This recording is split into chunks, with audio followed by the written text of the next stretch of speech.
kuatkan hati. Negeri ini memanggilmu kawan.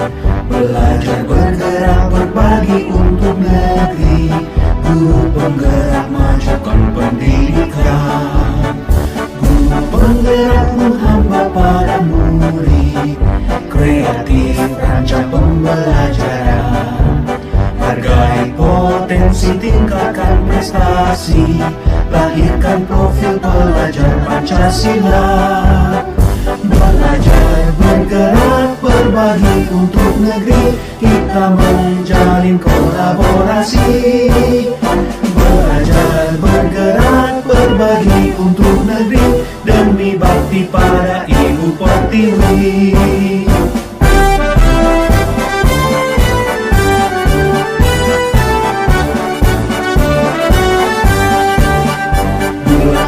Tekad kuatkan hati. Negeri ini memanggilmu kawan. Belajar bergerak berbagi untuk negeri. Guru penggerak majukan pendidikan. Guru penggerak menghamba pada murid. Kreatif rancang pembelajaran. Hargai potensi, tingkatkan prestasi. Lahirkan profil pelajar Pancasila. Belajar bergerak berbagi untuk negeri. Kita menjalin kolaborasi. Belajar bergerak berbagi untuk negeri. Demi bakti pada Ibu Pertiwi. Belajar bergerak berbagi untuk negeri. Kita menjalin kolaborasi. Belajar bergerak berbagi untuk negeri. Demi bakti pada Ibu Pertiwi. Demi bakti pada Ibu Pertiwi.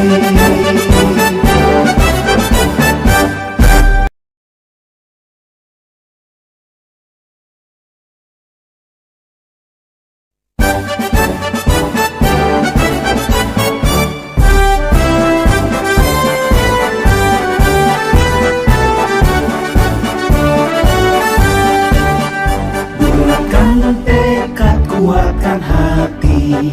Negeri ini memanggilmu kawan. Belajar bergerak berbagi untuk negeri. Guru penggerak majukan pendidikan. Guru penggerak menghamba para murid. Kreatif rancang pembelajaran. Hargai potensi, tingkatkan prestasi. Lahirkan profil pelajar Pancasila. Belajar bergerak berbagi untuk negeri. Kita menjalin kolaborasi. Belajar bergerak berbagi untuk negeri. Demi bakti pada Ibu Pertiwi.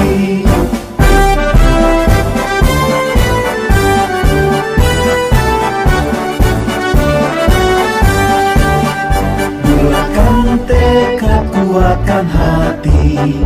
Negeri ini memanggilmu kawan. Belajar bergerak berbagi untuk negeri. Guru penggerak majukan pendidikan. Guru penggerak menghamba pada murid. Kreatif rancang pembelajaran. Hargai potensi, tingkatkan prestasi. Lahirkan profil pelajar Pancasila.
Juan, bagaimana kabar hari ini? Alhamdulillah baik. Udah sarapan belum? Udah Pak. Oke ya. Juan, kamu merasa punya salah tidak dipanggil ke ruangan Bapak? Kasihlah, belajar, bergerak, berbagi untuk negeri. Kita menjalin kolaborasi. Belajar, bergerak, berbagi untuk negeri demi bakti.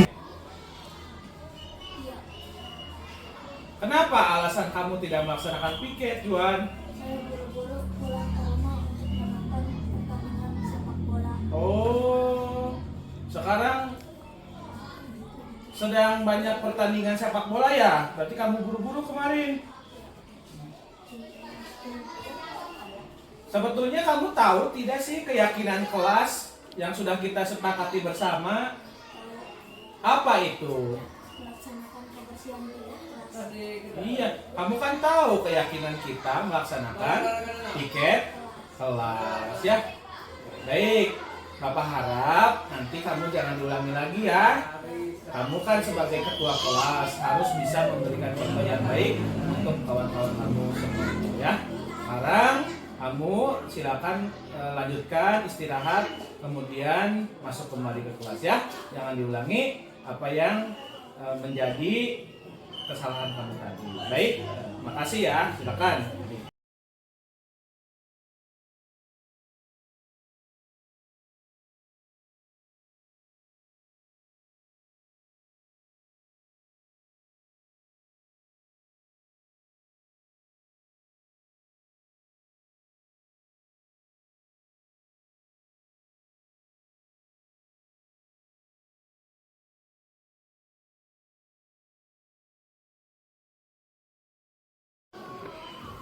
Ya, Bas. Ya Pak, Bagaimana, Nak, hari ini kabarnya? Alhamdulillah baik Pak. Sudah sarapan belum? Sudah Pak. Kenapa kamu kok bisa dipanggil sama Bapak? Tahu nggak? Tidak tahu Pak. Coba ingat-ingat beberapa hari yang lalu Bapak mengingatkan apa? Potongan Pak. Nah, itu tahu ya. Sama Bapak suruh dipotong. Pagiku cerahku, matahari bersinar, ku gendong tas merahku di pundak. Selamat pagi semua, ku nantikan dirimu di depan kelasmu, menantikan kami. Guruku tersayang, guru tercinta, dan kamu apa jadinya aku? Tak bisa baca tulis, mengerti banyak hal.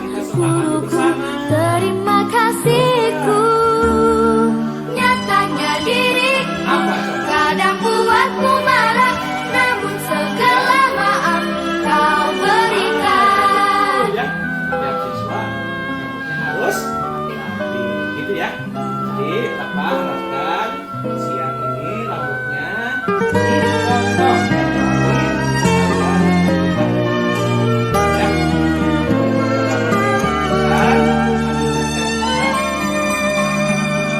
Selamat pagi semua, ku nantikan dirimu di depan kelasmu, menantikan kami.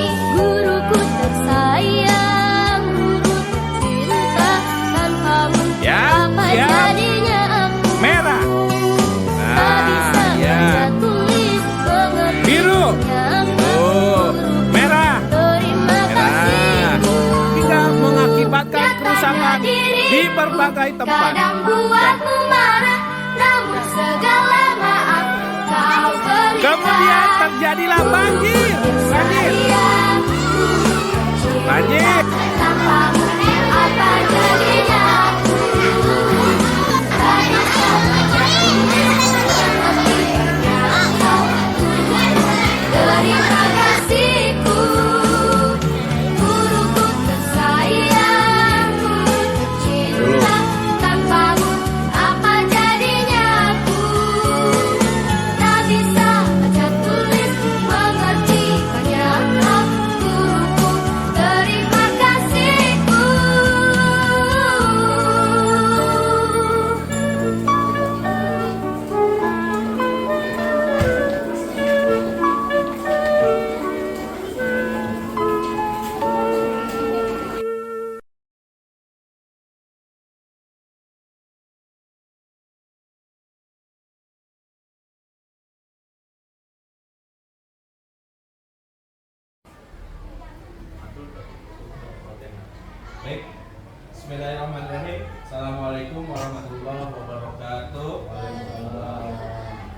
Alhamdulillahirrahmanirrahim.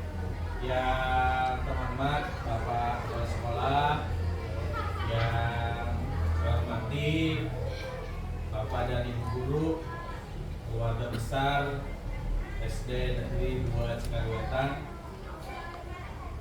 Pada kesempatan yang baik ini, marilah kita sama-sama memanjatkan puji dan syukur kehadiran Allah Subhanahu wa taala yang mana berkat rahmat dan hidayahnya pada kesempatan siang hari ini kita masih diberikan kenikmatan yang sangat luar biasa, terutama nikmat iman dan nikmat Islam, nikmat sehat rohani maupun sehat jasmani.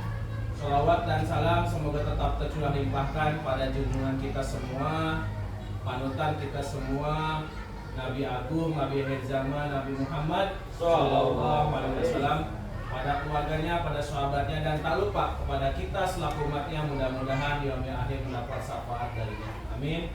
Ya Allah ya Rabbal Alamin.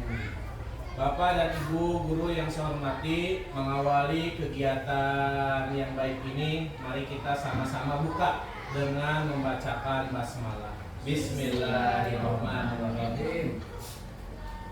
Bapak Ibu yang saya hormati serta banggakan, mohon maaf pada kesempatan ini saya secara pribadi mengganggu aktivitas belajar mengajar pada momen yang memang menjadi salah satu tugas daripada calon guru penggerak. Pada kesempatan ini saya ingin berbagi, ingin sharing dan diskusi dengan Bapak Ibu Guru sekalian terkait hal yang sedang dan sudah saya pelajari pada modul 1.4 terkait dengan budaya positif di sekolah. Seperti kita ketahui Bapak Ibu sekalian, bahwasanya di sekolah kita sudah menerapkan budaya-budaya positif yang tentu saja mendukung, mensupport ekosistem di sekolah dalam rangka mencerdaskan kehidupan bangsa. Pada modul ataupun pada agenda hari ini yaitu bertajuk tentang penyebaran pemahaman dan penerapan pengalaman budaya positif di sekolah.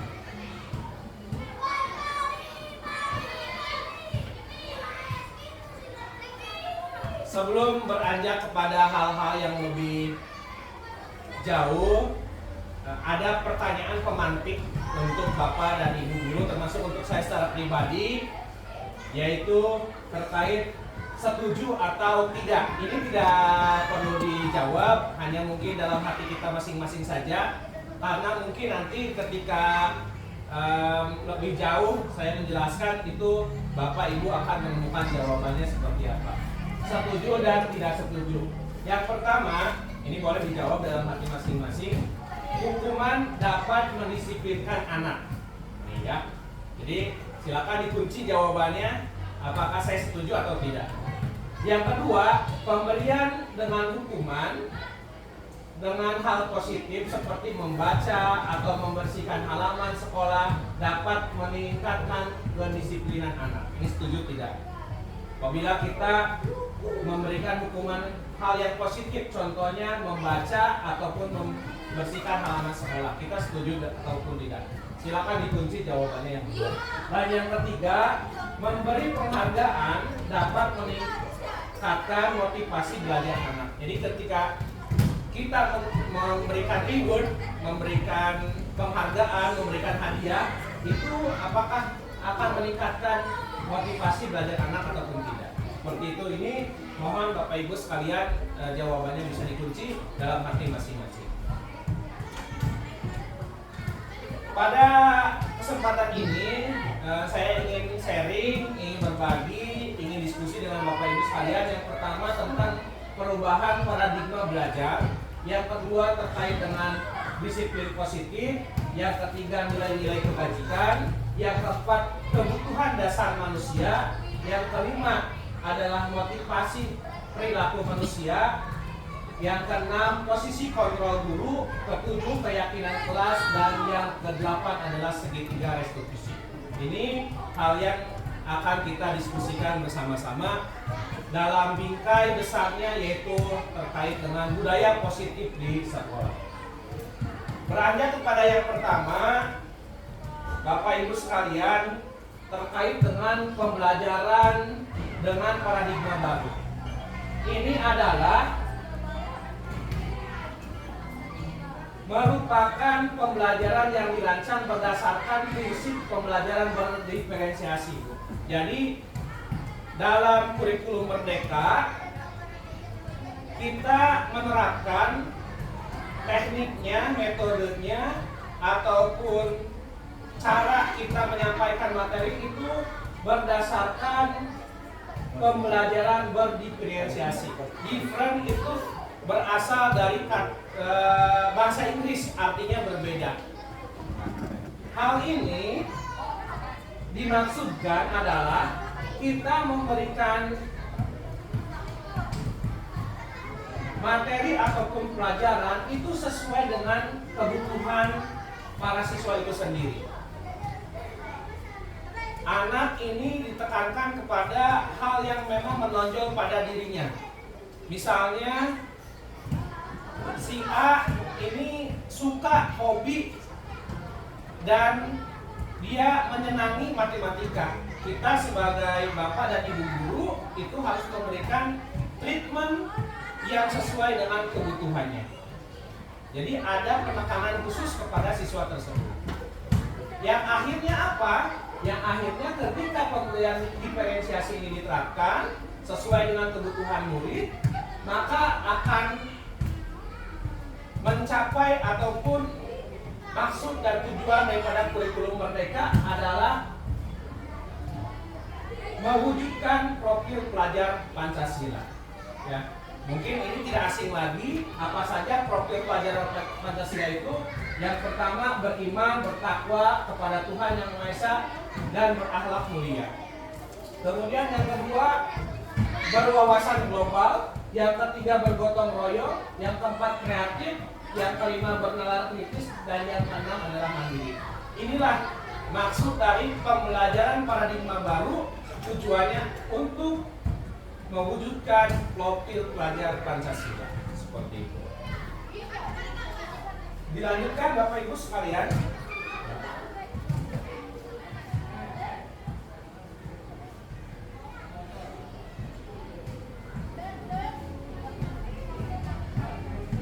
Terkait dengan adanya miskonsepsi tentang teori kontrol itu. Jadi kita sebagai bapak dan ibu guru itu memiliki teori kontrol. Ada yang disebut dengan kontrol guru. Nanti kita akan bahas bersama-sama. Yang pertama, ilusi guru mengontrol murid. Kadang-kadang kita sebagai guru, saya secara pribadi sering menerapkan bahwa kita itu seakan-akan harus ataupun inginnya mengontrol siswa, mengontrol murid. Tapi ternyata itu merupakan sesuatu hal yang miskonsepsi. Yang kedua, kritik dan membuat rasa bersalah mampu mengeluarkan karakter. Kadang-kadang kita, saya sering di kelas gitu, membuat anak itu melakukan kesalahan itu terus ya, kamu salah, kamu harusnya tidak demikian gitu. Jadi ada justifikasi. Ternyata memang itu teori kontrol yang miss ya gitu. Jadi membuat anak merasa bersalah itu ternyata tidak menguatkan karakter gitu. Kemudian yang ketiga, bahwa orang dewasa berhak memaksa. Kadang kita sebagai guru, saya secara pribadi sering memaksa anak gitu. Kamu harus begini, harus begini, harus begini. Ternyata itu suatu hal yang miss ya, yang miskonsepsi terhadap teori kontrol. Dan yang terakhir adalah ilusi bahwa semua penguatan positif, efektif dan bermanfaat. Ternyata setelah dijalani, memberikan disiplin ataupun hukuman positif itu tidak selamanya berdampak dan bermanfaat untuk para siswa itu sendiri. Jadi inilah Bapak Ibu sekalian terkait dengan miskonsepsi tentang teori kontrol, khususnya dalam implementasi kegiatan belajar mengajar di kelas. Seperti itu. Selanjutnya, nih Bapak Ibu sekalian ada mengubah paradigma stimulus respon ke pendekatan teori. Ada stimulus respon, misalnya realitas kebutuhan kita semua. Ternyata dalam teori kontrol realitas kebutuhan kita itu berbeda, gitu ya. Jadi kadang-kadang kita ada stimulus, ada respon, gitu ya. Kita menstimulasi anak bahwa kebutuhan kita itu sama, tapi ternyata dalam teori kontrol realitasnya kebutuhan kita berbeda-beda, gitu. Kemudian semua orang melihat yang sama. Nah, ini dalam pandangan kita orang itu melihat hal yang ternyata setiap orang itu memiliki pemikiran ataupun gambaran yang berbeda. Itu dalam segi pandang teori kontrol. Kemudian yang ketiga, kita mencoba mengubah orang agar berpandangan sama dengan kita. Memang ini sering terjadi. Namun ternyata dalam teori kontrol berpandangan bahwa kita berusaha memahami pandangan orang lain terhadap dunia, gitu ya. Ini dalam segi ataupun kacamata teori kontrol. Selanjutnya, perilaku buruk dilihat sebagai suatu kesalahan. Nah ini ya, kadang-kadang orang yang tanda kutip gitu melakukan kesalahan atau berperilaku buruk ini secara responsif ataupun ada stimulasinya juga bahwa seringkali dicap buruk. Namun dalam pandangan teori kontrol, semua perilaku memiliki tujuan. Ya, tujuannya saja mungkin yang berbeda. Ini Bapak Ibu sekalian tidak akan dibahas semua terkait dengan paradigma stimulus respon kepada pendekatan teori kontrol. Seperti itu. Jadi pandangan teori kontrol inilah yang memang perlu kita terapkan khususnya dalam kegiatan di kelas, bahwa realitasnya kita itu berbeda, kemudian setiap orang memiliki gambaran yang berbeda. Kita berusaha memandang pandangan orang lain terhadap dunia. Seperti itu Bapak Ibu sekalian ya. Kemudian kita beranjak membahas terkait dengan disiplin positif. Apa sih yang disebut terkait dengan disiplin positif? Disiplin positif ini berasal dari kata disiplin ya gitu. Disiplin itu ternyata dari bahasa asing diakuisisi kepada bahasa Indonesia yang artinya belajar. Gitu ya. Jadi disiplin itu adalah belajar. Disiplin adalah sikap atau perilaku yang menunjukkan ketertiban, ketaatan, dan keteraturan dalam mengikuti aturan, norma, atau standar yang berlaku. Nah, sedangkan kalau disiplin positif adalah pendekatan yang menekankan pada pengajaran, pembinaan, dan pemberdayaan individu untuk bertindak secara benar. Jadi disiplin positif ini adalah sebuah pembinaan, tentu saja kepada murid-murid kita. Bentuknya apa? Bentuknya pengajaran, pembinaan, pemberdayaan, agar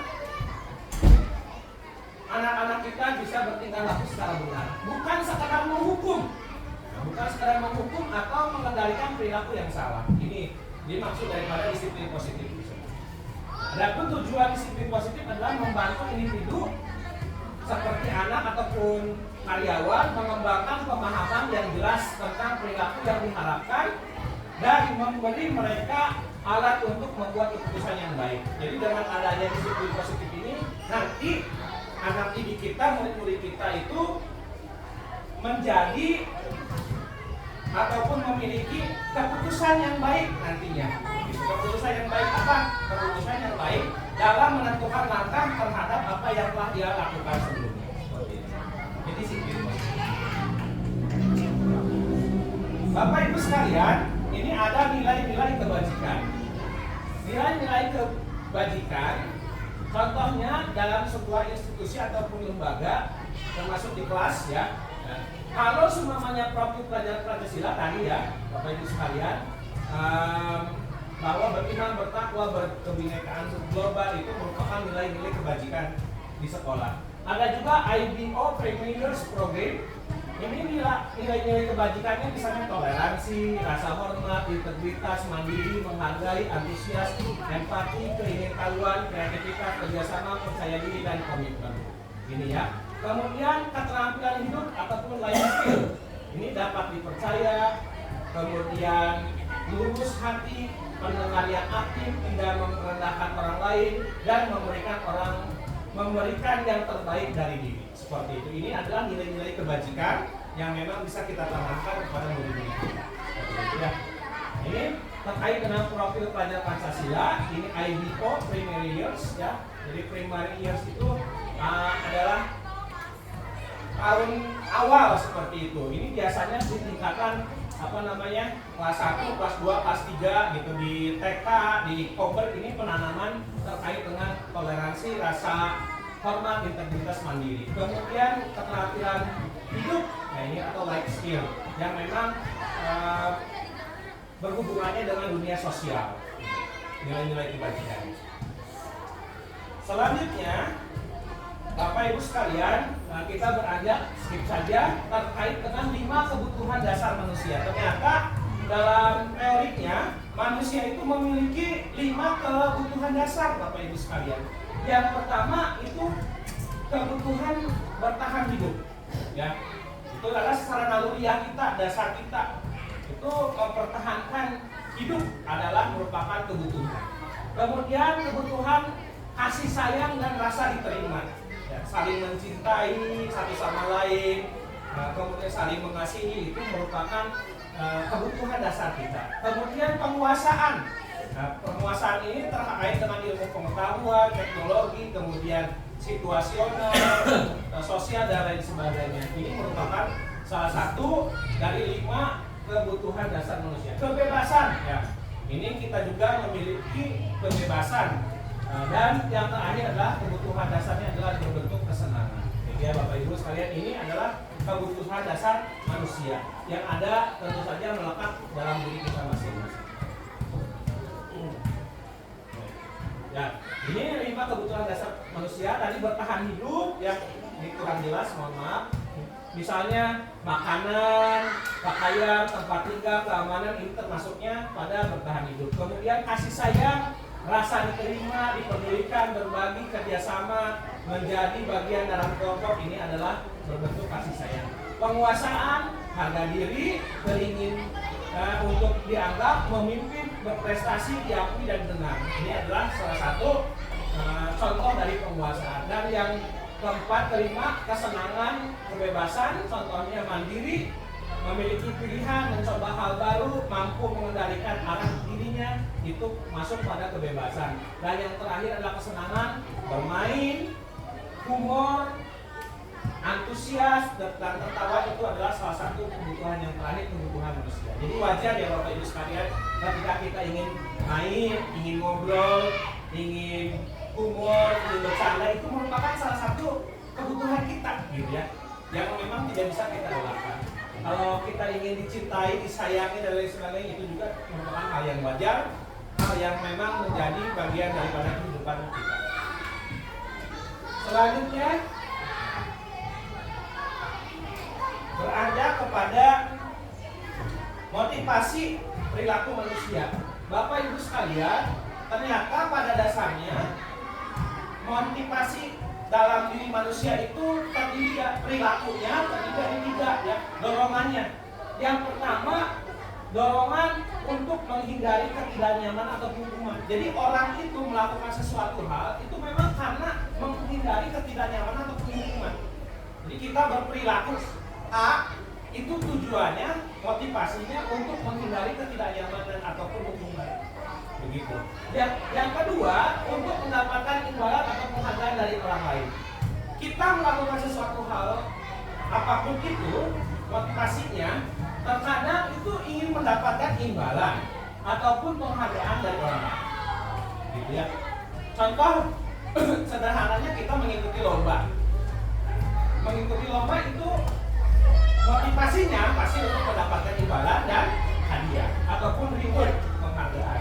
Dan yang terakhir, motivasi perilaku seseorang itu adalah untuk menjadi orang yang mereka inginkan dan menghargai diri sendiri dan nilai-nilai yang mereka percaya. Jadi kadang-kadang berperilakunya itu orang seperti apa yang mereka inginkan, jadi diri sendiri gitu. Ya.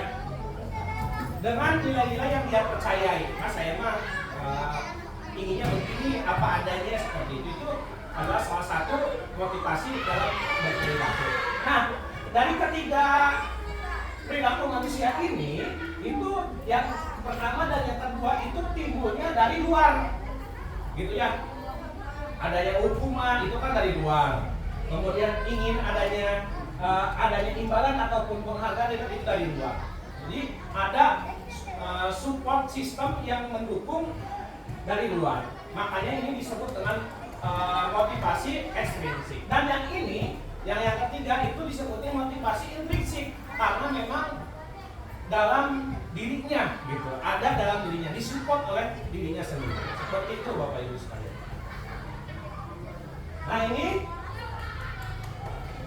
untuk ada yang disebut dengan Bapak Ibu sekalian hukuman, sanksi atau konsekuensi, dan ada juga yang disebut dengan restitusi, gitu ya. Kalau sebenarnya hukuman ini termasuknya kepada identitas yang gagal, sedangkan sanksi atau konsekuensi ini merupakan salah satu disiplin yang notabene masuk kepada kategori identitas berhasil ataupun sukses. Contoh misalnya hukuman, sesuatu yang menyakitkan harus terjadi, ya. Tidak nyaman untuk murid anak jangan dalam jangka waktu panjang. Yang ini biasanya terjadi ketika kita menerapkan hukuman. Beda dengan sanksi, ya. Sesuatu harus terjadi. Kemudian kalau restitusi merupakan pilihan. Jadi nanti kita akan bahas lebih lanjutnya ya Bapak Ibu sekalian antara perbedaan hukuman, sanksi atau konsekuensi dan restitusi. Biasanya hukuman itu berupa justifikasi, sifatnya tidak terencana. Kalau sanksi biasanya ada rencana terlebih dahulu, ada tolak ukurnya. Sedangkan restitusi itu ada pembinaan, ada pengarahan, ada pengajaran yang dilakukan kepada siswa yang bermasalah untuk mendapatkan solusi yang terbaik, seperti itu. Ini antara hukuman, sanksi, konsekuensi, dan restitusi. Baik, kita bahas lebih lanjut. Contoh misalnya Bapak Ibu sekalian, ya, ini tindakan dulu. Mencatat 100 kali di dalam buku kalimat. Saya tidak akan terlambat lagi karena terlambat. Nah ini apakah termasuk kepada hukuman? Apakah termasuk pada sanksi? Apakah termasuk pada restitusi? Oke, kita harus bisa membedakannya. Lari mengelilingi lapangan basket 2 kali karena terlambat hadir ke sekolah. Nah ini apakah termasuk hukuman? Apakah termasuk sanksi ataupun konsekuensi ataupun termasuk restitusi? Kemudian diminta push up 15 kali, menggantikan kertas tugas teman, membersihkan tumpahan air, murid disuruh untuk mengenakan sepatu seharian di sekolah, kemudian lari mengelilingi lapangan basket 2 kali karena terlambat 10 menit untuk pelajaran PJOK misalnya. Kita lihat Bapak Ibu sekalian, mana yang termasuk hukuman, mana yang termasuk restitusi, dan mana yang termasuk terkait dengan sanksi.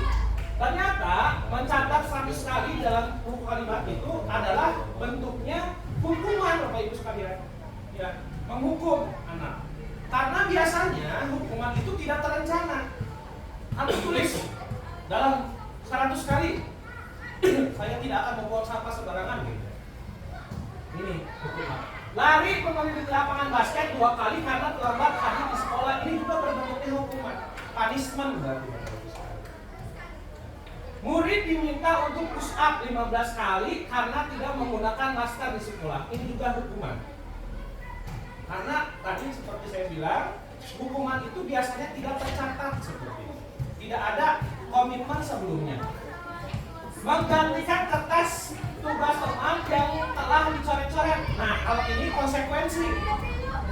Karena si A itu sudah mensobek kertas punya temannya, makanya dia harus menggantinya lagi. Itu adalah konsekuensi. Konsekuensi karena dia telah merusak ya, kertas temannya. Kemudian yang selanjutnya selanjutnya membersihkan tumpahan air di meja tulis karena tersenggol pada saat belajar. Ini juga konsekuensi. Sesuatu hal yang sudah dia lakukan, menumpahkan air, kemudian dia menyenggolnya dan dia membersihkannya. Itu adalah konsekuensi karena dia telah menumpahkan air tersebut. Kemudian murid disuruh untuk tidak mengenakan sepatu seharian di sekolah karena tidak mengenakan sepatu hitam. Misalnya hari Senin, karena dia pakai sepatu putih, maka kita menginstruksikan untuk tidak pakai sepatu seharian di sekolah. Itu termasuknya hukuman Bapak Ibu sekalian. Kemudian lari mengelilingi lapangan basket 2 kali karena terlambat 10 menit pada pelajaran PJK. Ini termasuknya konsekuensi, gitu ya Bapak Ibu sekalian. Kenapa disebutnya konsekuensi? Karena memang ada sesuatu hal yang dia lakukan, kemudian dia terlambat 10 menit untuk pelajaran PJK, makanya ada konsekuensi lari mengelilingi lapangan. Beda dengan yang ini Bapak Ibu sekalian, lari mengelilingi lapangan karena terlambat hadir di sekolah. Berbeda. Ini posisinya sedang pelajaran olahraga seperti itu. Ya, jadi ada manfaat yang dia berikan, ada sesuatu hal yang dia terima, gitu ya. Kalau ini karena memang posisinya dia tidak sedang pada pelajaran olahraga, makanya disebutnya hukuman. Contoh misalnya Bapak Ibu sekalian, ada seorang siswa yang tidak mengerjakan tugas. Nah, misalnya sering ya, saya juga sering di kelas. Kalau hukuman itu guru menghukum dengan lari lapangan 10 kali. Itu dihukum berarti. Membuat efek jerak, dihukum. Kemudian guru marah dan murid takut, nah itu juga dihukum. Tapi kalau konsekuensi, ketika ada seorang siswa tidak mengerjakan tugas, yaitu guru memberikan konsekuensi untuk mengerjakan pada jam istirahat. Nah, karena si A tersebut tidak mengerjakan tugas, ya udah kamu kerjakan tugasnya nanti, orang lain istirahat, kamu kerjakan tugas. Kemudian guru tegas murid menghormati peraturan. Biasanya konsekuensi itu sudah dibangun sejak awal.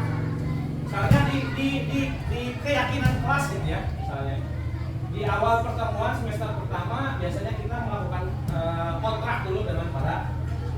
Kemudian selanjutnya beda lagi dengan restitusi. Misalnya guru menanyakan keyakinan kelas dan membantu menyelesaikan masalahnya. Kalau restitusi ini ditanyakan dulu, gitu. Bapak Ibu sekalian, misalnya guru terbuka siswa menghormati dirinya dan orang lain, gitu ya. Ini restitusi. Lalu manakah yang memang menjadi baik untuk diterapkan di sekolah ataupun di lingkungan? Yang pertama adalah tentu saja kita penerapannya restitusi yang diutamakan, yaitu ada proses pembinaan terlebih dahulu melalui apa? Melalui keyakinan kelas, Bapak Ibu sekalian. Ini ya. Biasanya kalau hukuman itu tidak terencana ataupun tiba-tiba. Kemudian murid tidak tahu apa yang akan terjadi, tidak dilibatkan. Bersifat satu arah itu langsung ya diberikan kamu ya sama kita berupa hukuman fisik atau psikis biasanya. Nah ini bentuk hukuman. Kalau konsekuensi itu terencana, disepakati sesuai dengan peraturan. Jadi dikembangkan dari peraturan sekolah menjadi kesepakatan bersama. Murid tetap dibuat tidak nyaman, tapi pada konsekuensi ini tetap anak-anak ataupun murid-murid kita tidak akan merasa nyaman. Dan sikap guru selalu memonitor murid. Ada kontrol yang dilakukan oleh guru. Sedangkan restitusi adalah proses menciptakan kondisi bagi murid untuk memperbaiki kesalahan. Jadi kalau restitusi itu sudah anaknya melakukan kesalahan, melakukan pembinaan, kemudian dicarikan alternatif solusinya seperti apa. Gitu ya. Proses kolaboratif yang mengajarkan murid untuk mencari solusi sendiri. Jadi ditanyakan, yaudah kamu maunya bagaimana, solusinya bagaimana, apa yang bisa kamu lakukan. Nanti kita akan coba pada slide selanjutnya. Bapak Ibu sekalian, ini ada 5 posisi kontrol guru. Yang pertama, kontrol guru itu sebagai penghukum. yang kedua itu sebagai pembuat merasa bersalah, yang ketiga sebagai teman, yang keempat sebagai pemantau, dan yang kelima adalah posisi kontrol guru itu sebagai manajer. Nah ini jaringannya sepertinya ya. Nah, yang pertama, misalnya ini ada contoh kasus, ini saya sebutkan saja jabar gitu ya, bukan jabaran yang sesungguhnya. Contoh 5 posisi kontrol guru dalam sebuah kasus. Jabar tidak memakai atribut lengkap pada saat upacara bendera hari Senin. Ini misalnya. Kalau kita posisinya sebagai penghukum, Bapak Ibu sekalian, nah ketika si Jabar ini tidak lengkap, kita sebagai penghukum hormat kamu pada bendera selama 1 jam. Itu penghukum. Sedangkan kalau kita pembuat rasa bersalah, itu berapa kali, maaf ya, berapa kali Bapak harus memberitahu Jabar, kamu selalu membuat Bapak kecewa. Jadi membuat si anak itu merasa bersalah, gitu ya, dengan kata-kata sedemikian. Terus beberapa hari Bapak nyarios ke Jabar teh, Jabar itu mah, Bapak mah kecewa lah, gitu. Misalnya gitu ya, itu membuat rasa bersalah. Kemudian yang ketiga itu posisi kontrol guru sebagai teman pada kasus atribut tidak lengkap. Misalnya kata-katanya seperti, ayo dong ikuti aturan sekolah, tolong bantu Bapak ya, sekali ini. Ya sudah, tidak apa-apa, lain kali jangan lupa bawa atributnya ke sekolah ya. Gitu. Ini posisinya dia memposisikan sebagai teman ketika menghadapi situasi demikian. Kemudian adapun posisinya sebagai pemantau, misalnya kamu sudah melanggar peraturan sekolah, kamu tahu konsekuensinya seperti apa? Setelah upacara kamu beli atributnya ke koperasi dan jangan ulangi lagi. Ini ya, jadi dipantau anak itu posisinya. Dan yang terakhir dari 5 posisi kontrol guru itu yaitu yang terakhir adalah sebagai manajer. Apa itu? Misalnya, apakah kamu tahu kesalahanmu Jabar? Kira-kira bagaimana kamu memperbaikinya? Ini posisinya sebagai manajer. Jadi nanti bisa kita pilih kira-kira yang mana sih yang bisa kita terapkan di dalam kelas kita masing-masing. Selanjutnya, nah ini bisa dijawab Bapak Ibu sekalian dalam hati masing-masing. Kira-kira ini termasuknya pada kontrol apa tadi? Pemberi hukuman, kemudian apa namanya?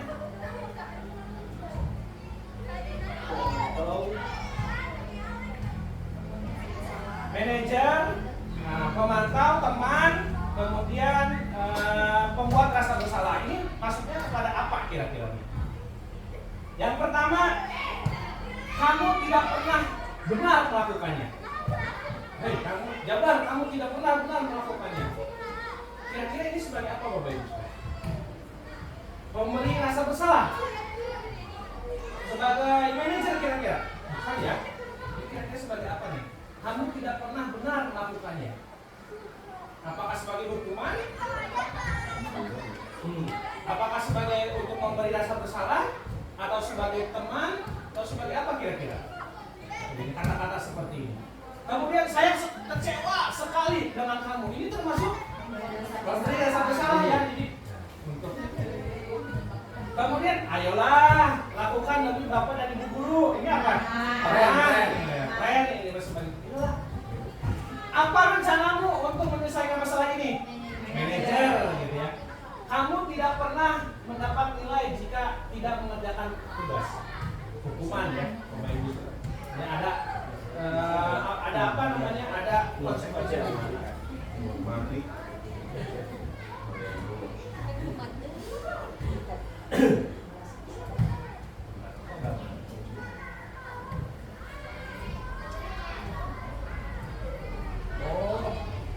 Wifi-nya nggak masuk. Pantas saja. Pak, dijeda dulu Pak. Dijeda dulu, bukan di. Ya. Baik Bapak Ibu sekalian. Nah ini kita sering membuat sekarang itu banyak ya tertempel di kelas masing-masing itu keyakinan kelas seperti itu ya. Nah, kemarin kita juga di awal pas tahun pelajaran baru ini membuat keyakinan kelas. Apa sih keyakinan kelas itu dan kenapa harus keyakinan kelas? Nah ini, mengapa tidak peraturan saja? Mengapa keyakinan kelas? Ternyata keyakinan kelas itu memiliki nilai-nilai kebajikan, kemudian juga berdasarkan hasil kesepakatan bersama. Adanya agreement, adanya persetujuan antara Bapak Ibu wali kelas dengan murid-murid kita sekalian. Mengapa kita memiliki peraturan harus menggunakan helm bila mengendarai kendaraan roda 2? Mengapa kita memiliki peraturan 3M, menggunakan masker, mencuci tangan, dan menjaga jarak 1,5 meter? Mengapa kita memiliki peraturan harus datang tepat waktu pada saat mengikuti pelatihan? Untuk mendukung motivasi intrinsik, kembali ke nilai-nilai keyakinan-keyakinan lebih menggerakkan seseorang dibandingkan mengikuti serangkaian peraturan-peraturan. Jadi Bapak Ibu sekalian, ini itu ternyata adanya motivasi ekstrinsik dari luar, sehingga peraturan-peraturan kelas itu tidak timbul dalam dirinya sendiri, gitu ya. Ketika adanya aturan itu ternyata dari luar faktornya. Sedangkan kalau keyakinan kelas itu merupakan salah satu faktor yang timbul dalam diri kita sendiri, dalam diri siswa itu sendiri, gitu ya. Kalau ini ternyata ini berbentuknya peraturan yang memaksa, peraturan yang memang menjadi motivasi ekstrinsik untuk melakukan perilaku tersebut. Sedangkan kalau keyakinan merupakan nilai-nilai kebaikan atau prinsip-prinsip yang disepakati secara universal. Orang akan lebih semangat atau tergerak untuk melakukan keyakinannya daripada hanya mengikuti peraturan gitu. Jadi ini itu betul-betul motivasinya intrinsik, Bapak Ibu, digerakkan perilakunya dan oleh dirinya sendiri. Keyakinan kelas dibuat berdasarkan kesepakatan antara guru dan murid yang bersifat universal. Artinya universal ini bisa diterima oleh semuanya, tidak hanya oleh 1-2 orang. Peraturan biasanya dibuat oleh guru bersifat satu arah. Kalau sedangkan kalau peraturan kan kita yang membuatnya, berbeda. Nah itu ternyata memang selama ini kita hanya melaksanakannya hanya satu arah, Bapak Ibu sekalian, berbentuk peraturan. Namun alhamdulillah di sekolah kita di awal tahun pelajaran baru saya sudah melihat sendiri kita sudah mulai menerapkan adanya keyakinan kelas. Ternyata ini Bapak Ibu sekalian teorinya. Teorinya itu dari motivasi intrinsik, gitu ya. Ini ada pun pembuatan keyakinan kelas di sekolah. Misalnya mencurahkan ide, distimulasi anak itu apa sih kira-kira peraturan kelasnya. Kemudian mencatat semua masukan dari para siswanya. Tapi kalau kelas 1 susah juga ya, gitu. Kemudian menggantikan kalimat negatif ke positif. Meninjau kembali, tinjau ulang keyakinan yang sudah tersusun, menyetujui dan menandatangani keyakinan kelas, dan yang terakhir adalah menempel keyakinan kelas pada dinding kelas. Jadi adalah langkah terakhir kita tempelkan agar semua itu menyepakati, mengetahui. Dan yang terakhir adalah kita akan membahas terkait dengan restitusi, Bapak Ibu sekalian. Tadi ya sudah sedikit disinggung adalah proses menciptakan posisi bagi siswa untuk memperbaiki kesalahan mereka. Ini kalau restitusi beda dengan konsekuensi dan hukuman. Agar mereka itu bisa kembali kepada kelompoknya dengan karakter yang lebih kuat gitu. Setelah melakukan kesalahan, setelah melakukan sesuatu hal yang tidak baik, itu ketika dia kembali lagi dia merasa kuat karakternya gitu, bisa diterima lagi oleh kelompoknya. Adanya win-win solution gitu ya antara si pembuat salah dan si korban kalau dalam hal ini. Nah ini Bapak Ibu sekalian, ada yang disebut dengan segitiga restitusi. Ya. Segitiga restitusi itu apa? Yaitu sebuah percakapan, sebuah dialog. Untuk apa? Untuk mengingatkan kembali pada proses pembinaan yang kita lakukan, gitu ya. Yang pertama itu menstabilkan identitas, yang kedua validasi tindakan yang salah, dan yang ketiga menyatakan keyakinan. Kita bahas dulu ya sedikit. Yang pertama dalam segitiga restitusi itu menstabilkan identitas. Berdasarkan prinsip pembuat kesalahan adalah bagian proses pembelajaran. Misalnya, nih dalam proses menstabilkan identitas awalnya gitu, kita bisa jabar membuat salah itu wajar, ataupun tidak ada manusia yang sempurna gitu. Jadi awali dengan tidak ada manusia yang bapak juga dulu pernah rambutnya gondrong misalnya. Kalau Ustaz banyak contohnya misalnya gitu ya. Ataupun kita bisa berbicara pada kamu berhak merasa begitu. Namun bla bla bla bla. Ini adalah posisinya menstabilkan identitas terlebih dahulu. Ya. Kemudian yang kedua pada segitiga restitusi adalah validasi tindakan yang salah. Nah, kamu pasti punya alasan apa melakukan hal tersebut. Ditanyakan, padahal kamu bisa melakukan yang lebih buruk dari ini ya. Gitu. Jadi ada dipalingkan tindakan yang salahnya itu. Ataupun kamu melakukannya karena mempertahankan sesuatu yang penting bagimu ya, gitu. Yaitu dipalingkan, dikuatkan apa yang memang menjadi kesalahan dia. Namun terakhir, setelah kita memvalidasinya, kita menyatakan keyakinan. Jabar, apa sih keyakinan kelas yang kita sudah sepakati? Kamu masih ingat tidak? Ataupun nilai-nilai apa sih yang kita sudah sepakati? Oh iya Pak, kita sudah sepakat bahwa ketika rambutnya panjang harus segera dipotong, misalnya seperti itu. Ini menyatakan keyakinan. Jadi ada tiga Bapak Ibu sekalian, segitiga restitusi. Ya, menstabilkan identitas, validasi tindakan yang salah, dan yang terakhir adalah menyatakan keyakinan.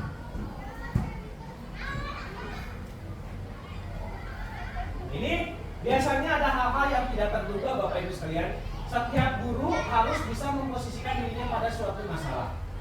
Nah, tentu saja di sini masalahnya di dalam kelas kita masing-masing. Kemudian setiap masalah hanya butuh solusi, bukan hukuman. Dan yang terakhir, setiap tindakan adalah sebuah pembelajaran. Apapun yang terjadi di sekolah merupakan hal-hal yang menjadi pembelajaran. Pembelajaran yang sifatnya positif, pembelajaran yang sifatnya negatif seperti itu. Karena dalam budaya positif ternyata setelah hasil diskusi yang saya lakukan dalam restitusi ini, dalam budaya positif ini ternyata tidak mengenal istilah hukuman.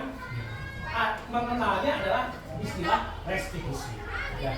Bahkan sanksi ataupun konsekuensi juga tidak masuk ke dalam budaya positif. Gitu. Yang masuk kepada budaya positif adalah restitusi. Misalnya Bapak Ibu sekalian, pada hari Minggu kemarin saya mencoba gitu mempraktekkan sendiri, entah hasilnya bagus atau tidak. Ini contoh kasusnya. Juan adalah siswa yang rajin di sekolah dan banyak disukai oleh teman-temannya. Tidak heran ia terpilih menjadi ketua kelas. Setelah pulang sekolah, biasanya anak-anak melaksanakan piket terlebih dahulu. Pak Ali selaku wali kelas secara rutin mengecek kegiatan tersebut. Namun pada saat pengecekan ternyata yang melaksanakan piket hanya 3 orang di kelas. Ada 1 orang siswa yaitu Juan tidak melaksanakan piket karena pulang duluan. Ini skenario kasusnya. Lanjutan kasus. Setelah mengecek dan menyatakan kemana Juan pergi, Pak Ali berencana memanggil Juan keesokan harinya untuk menanyakan alasan mengapa ia tidak melaksanakan piket sehingga teman-temannya merasa kecewa. Ketika masuk ke kelas, Pak Ali melakukan pengecekan absen dan mengajar hingga jam istirahat. Ketika jam istirahat, lalu memanggil Juan ke ruangan Pak Ali di sekolah. Di ruangan, Pak Ali menanyakan alasan kenapa Juan tidak melaksanakan piket di kelas. Kemudian Juan mengungkapkan alasannya. Di sana Pak Ali melakukan segitiga restitusi untuk mencari solusi terkait permasalahan yang dihadapi. Ini syutingnya kemarin Pak hari pas pramuka gitu di sana gitu ya. Mencari tempat yang tidak di ini sama anak-anak.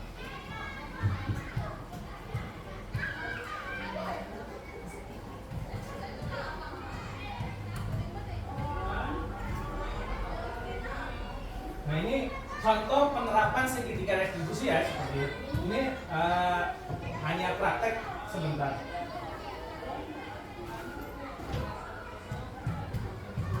Nah menanyakan punya salah tidak seperti ini merupakan identitas ya Bapak Ibu sekalian, menstabilkan identitas. Ini sangat dadakan sekali ya.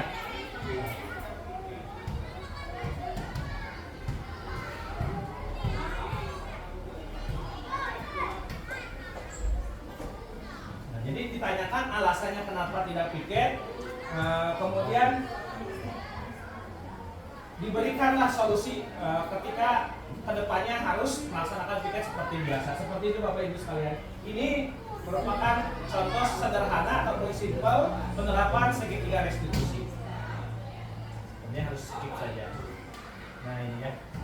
Kemudian contoh kasus yang kedua, ini Jabar adalah salah satu siswa kelas 5 yang mudah bergaul dan memiliki banyak teman di sekolahnya. Suatu ketika Pak Aldi selaku wali kelas sering mengingatkan tentang kedisiplinan siswa terutama pakaian dan rambut. Ketika istirahat, Jabar melintas di pinggir ruang guru dan bertemu dengan Pak Aldi. Ia terlihat buru-buru dan menutupi rambutnya dengan rapi, dengan topi. Kemudian Pak Aldi memanggilnya dan melihat rambutnya sudah panjang. Nah, ini melakukan segitiga restitusinya kepada Jabar.